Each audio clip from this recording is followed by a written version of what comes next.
Hello and welcome to Media7. I'm Russell Brown.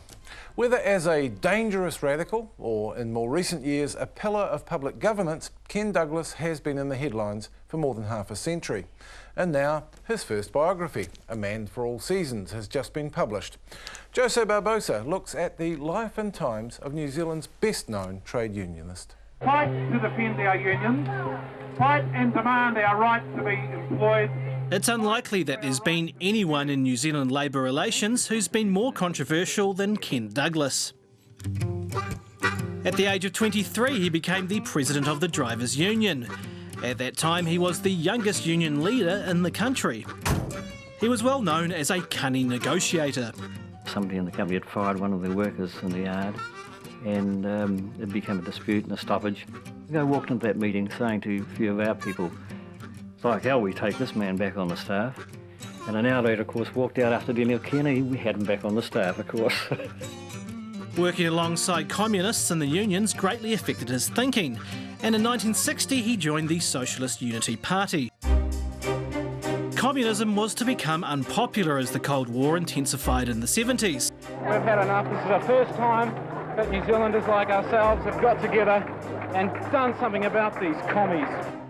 And unions became increasingly painted as harmful to the economy.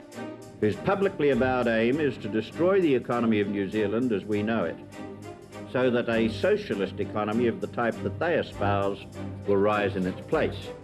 By this time, Douglas was Secretary of the Federation of Labour and was often called on by the media to defend its actions and his Marxist leanings. We do not believe that a wrecking of the economy, the creating of tremendous economic chaos by strikes and so on, is in the interest of the working people. Although Muldoon was gone by the 80s, things weren't necessarily better. Workers and everybody else had to deal with the quick, intense liberalisation of the economy. We found actually that the grand plan of Rogernomics is actually not about consultation at all. It's just about rolling on and steamrolling everything in its past, irrespective of the cost. Jim Bolger's national government was to offer the next challenge for the unions, and it was a doozy. Among other reforms, the Employment Contracts Act did away with compulsory membership of unions. There still exists a sense of resentment against Douglas for not leading a general strike against the Act. The tragedy is that I believe most workers and most union officials wanted to do more at that time but were prohibited by Ken Douglas and the national executive of the CTU at that time. Since leaving the Council of Trade Unions in 1999, Douglas has been on the boards of several organisations, including Air New Zealand and New Zealand Post.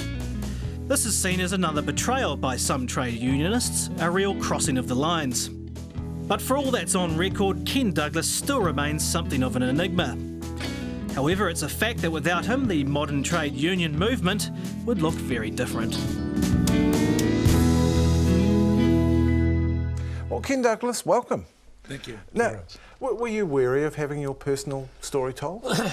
Yes, I was. I actually don't like these sorts of publications.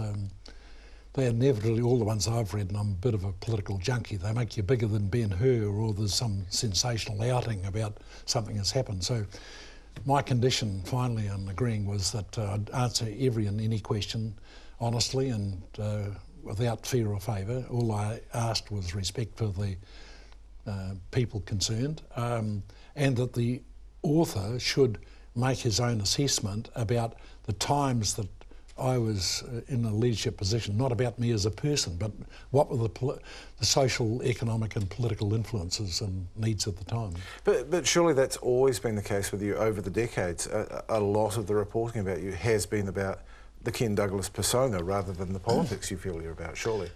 Well, I'd like to think it's more the fault of the media than me, actually, because I actually don't like the personification of social movements and political events. I think it's done deliberately by the media to distract people away from debating and understanding the real issues. All history is a recording of the mass movements of people.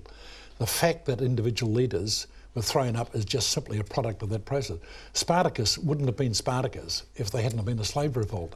The slave revolt didn't come about because there was Spartacus. But Spartacus is a great story, and in a way your a better story than the rather complex politics that you feel you're about.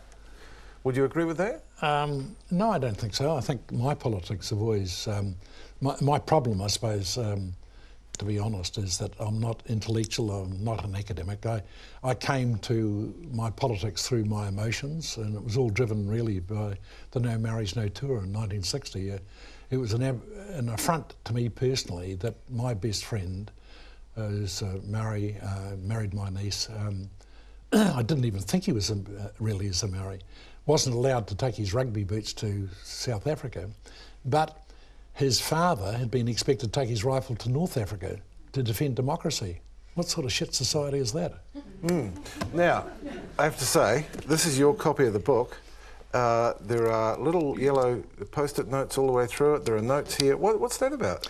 Oh, well, firstly, I'm very keen to ensure that what's been presented, David Grant's done a very, very good job in the political presentations, but there are unfortunately a number of minor historical things, and I'm actually trying to understand what my judgments were at that particular point in time. I don't believe that because you said something one point in time you're automatically right for the future. So I've read it 4 times now, and I'm still thinking about some of the lessons that I see emerging from it. Did you read it before it was published? I read David's original drafts. The mistake I think I made is that I didn't read it before it went to final print. Why was there the mistake? Well, I think that a number of what I think are obvious inaccuracies could have been prevented, and I'm not blaming David at all. That's essentially down to me. On the other hand, when we were talking earlier, you said you felt like that you were pleased that your whakapapa had been covered. Yeah, I think when I went to Wellington College in 1949, people used to talk about home. That meant someplace 12,000 miles away.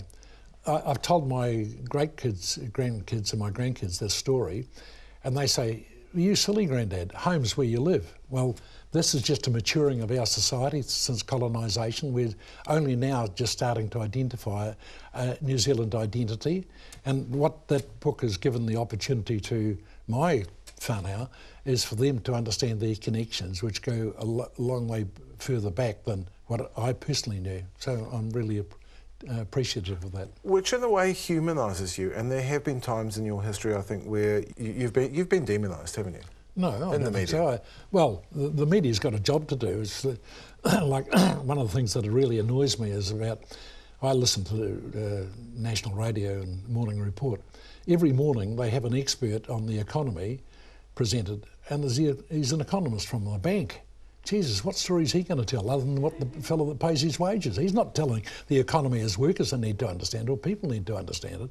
So the demonisation comes from the distortion of not having a quality public media that can, in an intelligent way, agitate and stimulate a public policy discussion about what are the best options for New Zealand. So how would they do that, and how would they make people watch? Well, your program's a start. We try. Yeah, and you're doing a pretty good job, and I think this is the real meaning of public-funded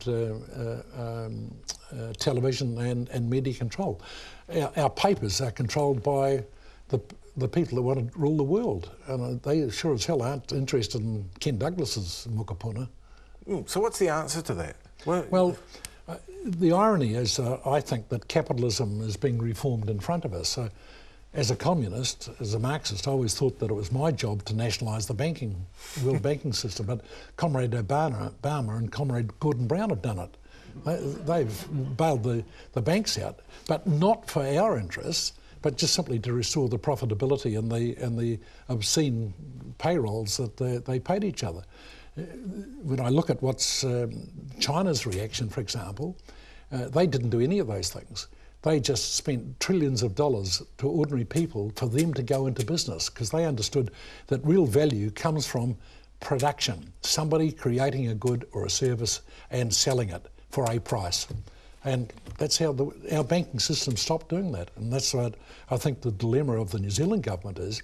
It can't make up its mind about whether it wants to be an independent economy really wanting to be a dependent economy on the coattails of the big countries. And that's what's ruined our country and is continuing to ruin it. Do you think there are also respects in which we have become a better and more open country, say since the 1970s? We have the Official Information Act. We have access to far more public data than we ever used to. Yeah, we do, but and that is good.